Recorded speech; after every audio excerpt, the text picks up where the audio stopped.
కొత్తగూడెం జిల్లా కేంద్రంలో జిల్లా ఎస్పీ రోహిత్ రాజ్ ఆధ్వర్యంలో లక్ష్మీదేవిపల్లి నుండి పోస్ట్ ఆఫీస్ సెంటర్ వరకు ఫ్లాగ్ మార్చ్ నిర్వహించారు. పోస్ట్ ఆఫీస్ సెంటర్లో ఏర్పాటు చేసిన సభలో ఎస్పీ మాట్లాడారు. ఎన్నికలు దగ్గర పడుతున్నందున ప్రజలు తమ ఓటు హక్కును నిర్భయంగా ఎలాంటి భయాలకు తావు లేకుండా ఉపయోగించుకోవాలని సూచించారు.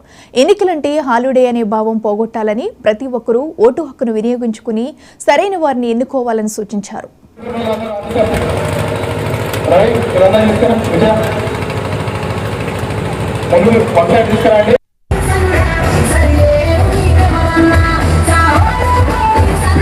ఎవరైతే కొత్త ఓటర్స్ ఉన్నారో, newly enrolled voters, polling day అనేది ఒక హాలిడే కాదు.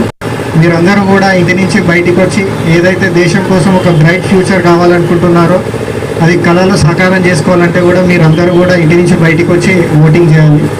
అండ్ ముఖ్యంగా 2 నెలల నుంచి మా భద్రాద్రి కొత్తగూడెం జిల్లా పోలీస్ ఆఫీసర్స్, అదేవిధంగా సిబ్బంది, హోంగార్డ్ స్థాయి అధికారి వరకు కూడా అందరూ కూడా 24/7 కష్టపడుతున్నారు. ఎఫ్ఎస్టీస్ అయినా, ఎస్ఎస్టీస్ అయినా, వివిధ ఇంటర్ రాష్ట్ర చెక్ పోస్టులు అయినా, ఇవన్నిట్లో కూడా సిబ్బంది చాలా కష్టపడుతున్నారు. మనకి ఇంకా 2-3 రోజులు అయితే మన కష్టం తీరుతుంది. సో ఈ 2-3 రోజులు కూడా ఈ 2 నెలల నుంచి ఏ విధంగా అయితే కష్టపడ్డారో అదే ఎంతూజియాజం తోటి మీరు కష్టపడి ఎలాంటి అవాంఛనీయ సంఘటనలు కూడా జరగకుండా ఒక ఫ్రీ అండ్ ఫెయిర్, అదేవిధంగా పీస్ఫుల్గా ఎలక్షన్స్ కంప్లీట్ చేసి మన జిల్లా పేరు నిలబెట్టాలని కోరుకుంటూ సెలవు తీసుకుంటున్నాను. గుంటూరులో గుర్తు తెలియని వ్యక్తులు టీడీపీ కార్యకర్త